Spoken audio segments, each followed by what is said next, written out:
Welcome to Soup Top Recipes. Today we are making lo mai gai. Lo mai means glutinous rice. Gai means chicken, so this dish also known as sticky rice with chicken wrapped in lotus leaf. It is a classic breakfast item that you can just grab from the street vendors while heading to school or work. It is also served as a dim sum in tea house restaurant, which was my favorite place to go on a weekend morning. I'll be honest, this is a challenging recipe, but it's so delicious that you have to give it a try. So let's get started. You will need 2½ cups of glutinous rice. It is also known as sweet rice or sticky rice. The grain is shorter, fattier, and less transparent compared to the jasmine rice. Rinse and rub the grains to remove the excess starch. Then discard the liquid. Do this several times until the water becomes clear. Soak the rice for at least 3 hours. Besides the rice, you will also need to soak 8 pieces of dried shiitake mushrooms with 1 cup of water. Soak a 1/4 cup of dried shrimp with 1/3 cup of water. They will need about 2 hours to be rehydrated. Both of these ingredients are dehydrated, not only for the preservation purpose, but also during the drying process. Complex proteins will break down into simpler amino acids, such as glutamate, which provides strong umami taste. That is why dried shiitake mushroom and shrimps are rich in flavor compared to when they were fresh. You can buy them in almost any Asian market. I also have a video that I showed you how to dehydrate your own mushrooms, shrimps, and scallops. The link is in the description. You can check it out if you need it. This is lotus leaf. It has a wonderful aroma that adds authenticity to the lo mai gai. It's like something, whenever I smell it, I know exactly what it is. I understand not everybody has access to buy it though. As a replacement, you can use banana leaves, bamboo leaves, or corn husks. The aroma is going to be different, but the taste will still be the same. Don't worry about it. As you can see, lotus leaf is very big. Each lo mai gai uses half of it. The amount that I gave is enough to make 8 big lo mai gai, so you will need 4 pieces, but I prepared more just in case any of them break. Find a big container. Soak the leaves for 2 hours until they are soft and pliable. Since the leaves are quite big, you can fold it and use something heavy to press it down. Make sure they're all covered by the water. Next, we will move on to the chicken. These are boneless chicken thigh. Some restaurants in China will use bone-in, skin-on chicken. You can do that too if you want the flavor. I just prefer my chicken to be boneless, and I don't like soft, slippery chicken skin inside my lo mai gai. Cut the chicken into bite-sized pieces. You can also use chicken breast if that is what you prefer. Traditional lo mai gai is made with chicken as a filling, but you can also go with pork, beef. You know, it is always fun to make different variations and create your own recipes. Next is the marinade. Add ½ tablespoon of soy sauce, ½ tablespoon of oyster sauce, 1½ teaspoon of dark soy sauce for the color, and some white pepper to taste. Mix it together. Then let it sit for 2 hours. This is 2 hours later. The mushroom should be soft. Squeeze the water out and save the liquid for later. Slice the mushroom into thin pieces. Drain the shrimp and roughly mince them. Combine both liquids together. We will use that later. Another classic ingredient for lo mai gai is Cantonese sausage. Slice it into thin pieces with 45 degrees angle. If you cannot find Cantonese sausage, you can switch it with another type of sausage. Or you can check out my Cantonese sausage recipe to make your own. As always, the link is in the description. Heat the wok a little bit. We'll put in the sausage first.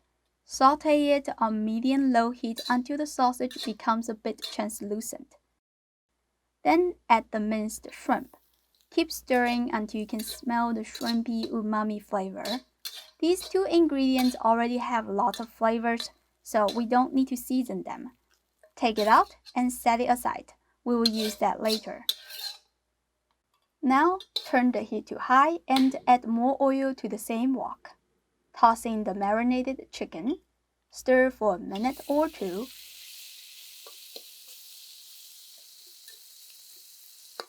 Add 1 tablespoon of garlic along with the mushroom slices. Saute this for a couple of minutes. The chicken should be roughly cooked. Pour in the soaking liquid that we saved before, along with 2 tablespoons of Chinese cooking wine, 2 tablespoons of light soy sauce, 1 tablespoon of oyster sauce. Give it a mix. I also add a drizzle of dark soy sauce to make the color deeper. Once this comes to a light simmer, give it a taste. I add a couple pinch of salt because it should taste a little saltier than what you normally like.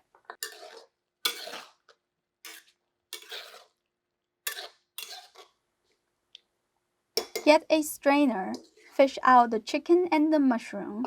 We will save the sauce for the rice. By now, the rice has been soaked for about 3 hours. Drain the rice completely because you don't want to mess up the rice to water ratio. I don't have a rice cooker, so I'm going to cook my rice in a stainless steel pot and show you how to monitor the heat to ensure your rice come out perfectly. Add the soaked and well-drained rice into the pot along with 2 cups plus a quarter cup of water. Put on the lid, then turn the heat to medium. Bring the pot to a simmer. It will take about 3 to 6 minutes, depends on your stove. Do not go away because you have to keep an eye on it and turn the heat to the lowest possible as soon as the pot comes to a simmer. If you're not next to the stove and you forgot to turn it to low on time, the bottom of the rice will start burning. A glass lid is perfect because you can see through what's going on inside the pot. It is bubbling now, so turn the heat to the lowest. Let it simmer for another 6 to 8 minutes or until you don't see any bubbling reaction in the pot. Turn off the heat and you should have some perfectly cooked glutinous rice. I actually didn't end up turning off the heat on time because we need to operate the camera while filming. So the bottom of the rice stuck. I can't scrub it off. It's okay, that happens. I can still use the rest of the rice for today's filming. Here is another batch that I made a day later just to show you how a perfectly cooked glutinous rice should look like. It's not burned, it didn't stick to the pot at all, and it's not too wet or too dry. Transfer the rice into a big mixing bowl. Then pour in the chicken mushroom soupy sauce. Mix it until you don't see any white rice. We didn't add any seasoning to the rice. That is why you want the soup to be a little saltier. Freshly cooked glutinous rice can absorb a lot of liquid. By combining the rice and the chicken soup together, the lau mai gai will come out extra flavorful, gooey, and soft. Now you have the rice, chicken, mushroom, shrimp, and sausage ready. So let's wrap the lau mai gai. The stem of the lotus leaf is hard and stiff, so use scissors to remove it. Then cut each leaf in half. Take a third cup of the flavorful rice and put it on the lotus leaf. Flatten it and form it into a rectangle shape. Make it kind of like a bed. Then I will add the chicken, mushroom, sausage, and shrimp on top of the rice. If anything falls off, you can just put it back on. Add another layer of the rice on the top. Lift up one side of the leaf and fold it over. Tuck it tight. Fold 2 sides to the middle. Roll over the rest. Sometimes lotus leaf will have some small cracks. As long as it's not too serious, it should be fine.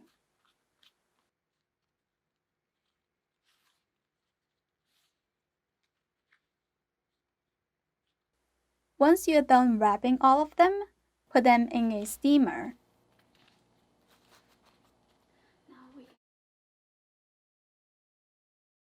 Turn the heat to high and wait for the pot to come to a boil. Then start counting the time. Let it steam for 30 minutes. The filling and the rice are cooked, so the steaming process just lets the lao mai gai infuse with the unique lotus leaf aroma. I'm so excited to open one. This smells like Guangzhou. I love that it is full of fillings.